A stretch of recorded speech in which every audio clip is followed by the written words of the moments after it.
ঢাকা ১৩ আসনের ফলাফল বাতিল করে নিরপেক্ষ তদন্ত করে ব্যবস্থা গ্রহণ করা।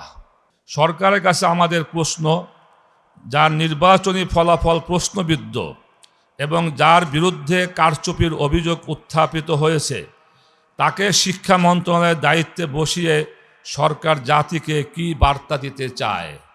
ববি হাজ্জাজ প্রকাশ্যে আল্লামা মামুনুল হক, আলেম ওলামা ও মাদ্রাসার ছাত্রদের বিরুদ্ধে মামলা দেওয়ার হুমকি দিয়েছেন। এটি অত্যন্ত বিপজ্জনক প্রবণতা। রাজনৈতিক মতভেদের কারণে ধর্মীয় নেতৃত্ব ও শিক্ষার্থীদের বিরুদ্ধে মামলা দিয়ে দমন করার ঘোষণা আইনের শাসন ও মানবাধিকারের পরিপন্থী। আমরা স্পষ্টভাবে জানাচ্ছি যে আলেম ওলামা ও মাদ্রাসার ছাত্রদের হয়রানির যে কোনো অপচেষ্টার বিরুদ্ধে দেশব্যাপী গণপ্রতিরোধ গড়ে তোলা হবে এবং তার দায়ভার সংশ্লিষ্ট মহলকেই বহন করতে হবে। আমরা লক্ষ্য করছি, ববি হাজ্জাজ, যিনি শেখ হাসিনার নিকটাত্মীয় এবং দীর্ঘদিন ধরে সেই রাজনৈতিক পরিবারের অংশ হিসেবে পরিচিত, এখন অপপ্রচার, চরিত্র হনন ও প্রশাসনিক প্রভাব ব্যবহারের মাধ্যমে একই রাজনৈতিক সংস্কৃতির পুনরাবৃত্তি করছেন। অতীতের দমন পীড়নের রাজনীতি এদেশের মানুষ প্রত্যাখ্যান করেছে। সেই ধারার পুনরুজ্জীবন জনগণ মেনে নেবে না। 23শে ফেব্রুয়ারি গভীর রাতে মোহাম্মদপুরে জুলাই হত্যা মামলার সাক্ষী ও রিকশা প্রতীকের সক্রিয় সমর্থক ইব্রাহিম খলিলের উপরে সন্ত্রাসী হামলা হয়েছে। তার হাতের হাড় ভেঙে গেছে বলে চিকিৎসকরা জানিয়েছেন। আমরা এই হামলার তীব্র নিন্দা জানাই এবং সংশ্লিষ্ট সাক্ষীদের রাষ্ট্রীয় নিরাপত্তা নিশ্চিত করার দাবি জানাই। খেলাফত মজলিসের আমির ও ঢাকা ১৩ আসনের রিকশা প্রতীকের প্রার্থী আল্লামা মামুনুল হককে কেন্দ্রে অবরুদ্ধ করে রাখা হয় এবং শেষ পর্যন্ত সেনাবাহিনীর সহায়তায় কেন্দ্র ত্যাগে বাধ্য করা হয়। কিছু কেন্দ্রে ভোট বাক্স ও গণনা প্রক্রিয়া অস্বাভাবিকভাবে নিয়ন্ত্রণে নেওয়ার ঘটনাও আমাদের নজরে এসেছে। বিকেল 4:30টার দিকে একাধিক কেন্দ্র থেকে আমাদের এজেন্টদের বের করে দেওয়া হয়। রেসিডেন্সিয়াল কলেজ কেন্দ্র সহ কয়েকটি গুরুত্বপূর্ণ কেন্দ্রে আমাদের প্রধান নির্বাচনী এজেন্টকেও প্রবেশে বাধা দেওয়া হয়। একই সময় জাল ভোট প্রদান ও ভোটার প্রভাবিত করার অভিযোগ ওঠে। আমরা তাৎক্ষণিকভাবে সংশ্লিষ্ট কর্তৃপক্ষকে অবহিত করলেও কোথাও কার্যকর প্রতিকার দেখা যায়নি, বরং দুষ্কৃতিকারীদের বিরুদ্ধে দৃশ্যমান কোনো গ্রেপ্তারও করা হয়নি। ভোট গণনার সময় অনিয়ম আরও প্রকট আকার ধারণ করে। টেম্পারিং, ওভাররাইটিংয়ের মাধ্যমে ধানের শীষ প্রতীকের ভোট অস্বাভাবিকভাবে বৃদ্ধি এবং রিকশা প্রতীকের হাজার হাজার ভোট বৈধ বাতিলের অভিযোগ আমাদের হাতে প্রমাণসহ এসেছে। ফলাফল প্রভাবিত করার সুস্পষ্ট আলামত দেখে আমরা যথাযথভাবে অভিযোগ দাখিল করি, কিন্তু নির্বাচন কমিশন অভিযোগ নিষ্পত্তির আগেই গেজেট প্রকাশ করে দেয়, যা ঢাকা ১৩-র ভোটারদের সাংবিধানিক অধিকারকে উপেক্ষা করার শামিল। নির্বাচনের দিন ৩৪ নম্বর ওয়ার্ডের বিএনপি পদধারী রাজেশ খানের নেতৃত্বে কেন্দ্র দখলসহ পরিবেশ উত্তপ্ত করার চেষ্টা করলে আইনশৃঙ্খলা বাহিনী, বিশেষত সেনাবাহিনীর সদস্যরা তাদের ছত্রভঙ্গ করতে লাঠিচার্জ করে। তাতে জনৈক জনাব হায়দার আলী সহ অনেকে আহত হন এবং গতকাল 22শে ফেব্রুয়ারি রাতে তিনি ইন্তেকাল করেন হাসপাতালে। আমরা মরহুমের মাগফিরাত কামনা করছি ও শোক সন্তপ্ত পরিবারের প্রতি সমবেদনা জানাচ্ছি। তিনি কেন্দ্রের বাইরে অবস্থান করছিলেন এবং ভোটার প্রভাবিত করার অভিযোগ ছিল, যা তদন্ত সাপেক্ষ বিষয়। কিন্তু একটি প্রশ্ন অনিবার্য, কেন এমন পরিস্থিতি তৈরি হয়েছিল যেখানে একজন নাগরিক আইনশৃঙ্খলা বাহিনীর লাঠিচার্জে গুরুতর আহত হন। নির্বাচনকে ঘিরে কেন্দ্র এলাকায় যে উত্তেজনা ও প্রভাব বিস্তারের পরিবেশ সৃষ্টি হয়েছিল তা নিরপেক্ষ বিচার বিভাগে তদন্ত হওয়া জরুরি। প্রিয় সাংবাদিক ভাইরা, আমরা লক্ষ্য করেছি বর্তমান সরকারের শিক্ষা প্রতিমন্ত্রী এবং বিতর্কিত ফলাফলে নির্বাচিত সংসদ সদস্য ববি হাজ্জাজ এই মৃত্যুর পূর্বেই হাসপাতালে উপস্থিত হয়ে রাজনৈতিক বক্তব্য দেন এবং আল্লামা মামুনুল হক সহ আলেম ওলামা মাদ্রাসার ছাত্রদের উপর দায় চাপানোর চেষ্টা করেন। তদন্তের পূর্বেই রাজনৈতিক প্রতিপক্ষকে অভিযুক্ত করা এবং হুমকি সূচক ভাষায় বক্তব্য দেওয়া একজন দায়িত্বশীল মন্ত্রীর শোভা পায় না।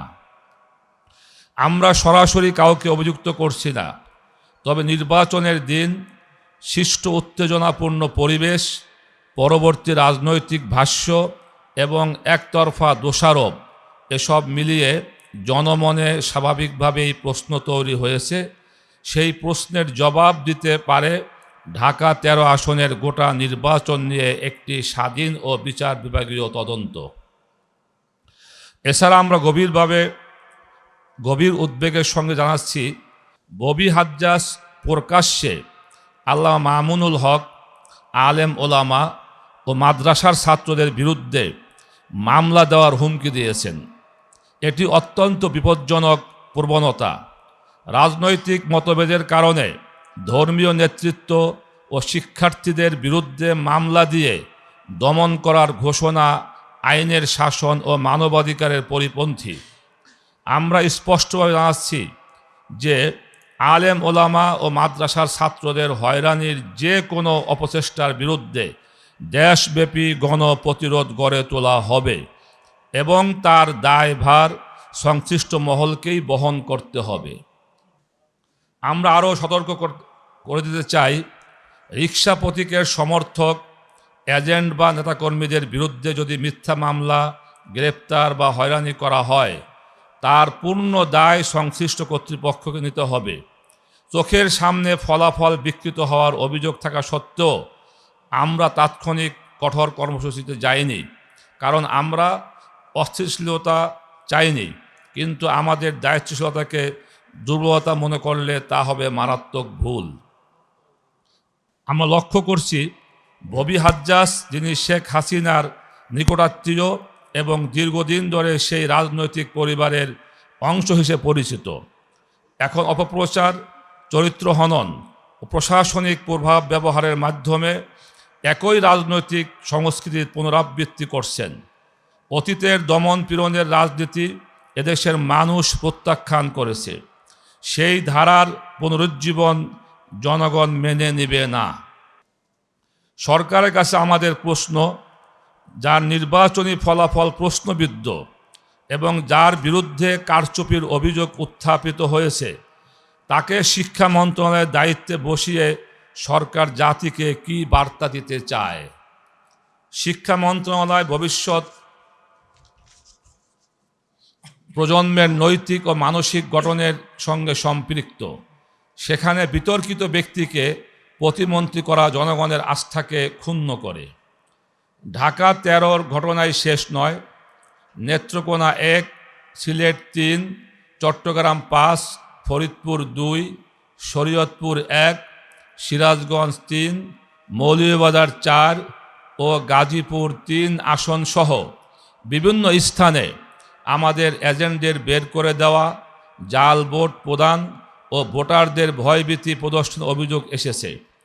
নির্বাচন পরবর্তী সময়ে ঢাকা 13 সহ কয়েকটি আসনে আমাদের সমর্থকদের বাড়িঘর ও ব্যবসা প্রতিষ্ঠানে হামলার ঘটনাও ঘটছে। ইতোমধ্যে সারা দেশে অনেকে আহত হয়েছেন, কেউ কেউ এখন চিকিৎসাধীন। 23শে ফেব্রুয়ারি গভীর রাতে মোহাম্মদপুরে জুলাই হত্যা মামলার সাক্ষী ও রিকশা প্রতীকের সক্রিয় সমর্থক ইব্রাহিম খলিলের উপরে সন্ত্রাসী হামলা হয়েছে। তার হাতের হাড় ভেঙে গেছে বলে চিকিৎসকরা জানিয়েছেন।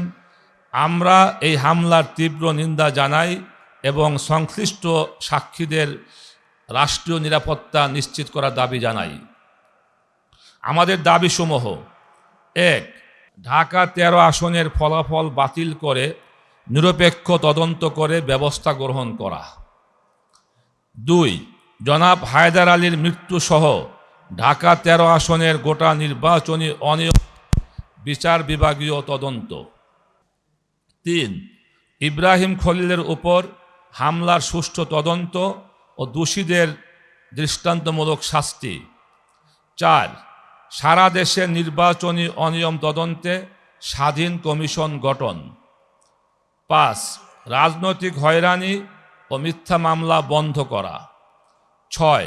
সারা দেশে আমাদের নেতাকর্মী ও সমর্থকদের উপর হামলা মামলা ও হয়রানি বন্ধ করা। সরকারকে অবিলম্বে আমাদের এই ন্যায্য দাবিগুলোর ব্যাপারে ব্যবস্থা গ্রহণের আহ্বান করছি। সবশেষে আমরা স্পষ্ট ভাষায় জানাতে চাই, ঢাকা ১৩ কেবল একটি আসন নয়, এটি জনগণের ভোটাধিকার, ন্যায় বিচার ও গণবিশ্বাসের প্রশ্ন।